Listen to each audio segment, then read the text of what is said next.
Sakit kayo sa dughan. Sakit kayo sa bulsa. No? Sakit kayo sa pamati.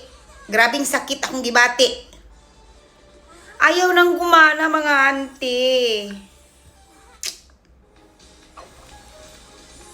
Super mahal pa naman to. Alam niyo ba yung presyo nito? Giutong na ako ang presyo. Para lang gusto kong makabili ng ganito kasi gusto kong mag-vlog sa sarili ko. Grabing ayaw nang mag-connect ang problema niya.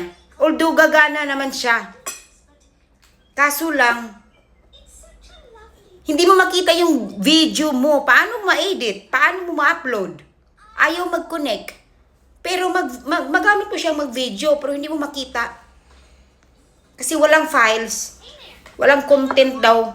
Kasi hindi nakakonect sa cellphone eh. So dapat nakakonect siya sa cellphone ko. Ayaw kumonek sa cellphone. Kahit anong gawin ko na. Iwan ko ba? Kakabili ko lang to. 3 months pa lang bago ko to nabili. Di pa ako nakabawi, Marimar. Kahit sa 3/4. Kahit sa... As in. Alam mo, nakita ko pa sa pag-vlog ko, 10K pa lang pala. Ito pala yung ano, ang mahal nito. Kaya mga auntie, baka meron kayong experience yan, sinong gumagamit ng 360. So, ito po Insta360 X5. Baka may alam po kayo. Apaka-share naman po yung kaalaman nyo kung paano, how to connect. Kasi ayaw niya talagang mag-connect sa cellphone ko as in. Kaya ayaw siyang magamit. Kaya ganun eh. Oh, magamit naman siya, oh. Tingnan. Mag-on naman, oh. Mag-on naman siya. Oh. Kaso lang, ayaw siyang mag-connect sa cellphone. So, paano mo makikita yung video? Kasi sa cellphone mo yan makikita eh. Hindi mo yan makikita dito eh. Sa cellphone mo yan makikita eh. Iayaw. Paano na kaya to? Ang dami ko nang ni-research. Dami ko nang tiningnan. Ang dami ko nang ginawa. Mag-isang linggo na hindi ko to nagamit. Kaya wala akong mga long form video. Kasi nahihirapan ako magawa ng long form video. Kasi ito, maganda siya gagawa ka ng long form video kasi hawakan mo lang, kuha na niya lahat ng anggulo eh. Ito.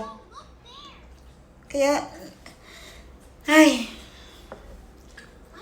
naghihinaya ako sa pera ko. Tingnan nyo. Sobrang mahal ang bili ko nito. Ayaw lang kumonek. Iwan ko ba anong problema nito? Hindi ko pa mapatingin doon sa binilhan ko kasi nga malayo siya. Eh, may trabaho naman ako. Di ko alam anong gagawin ko nito. Paki-comment na lang po kung meron kayong alam kung paano to gawin. Kasi wala talaga akong idea. Kahit ginawa ko na yung the best. Ayaw niya talaga.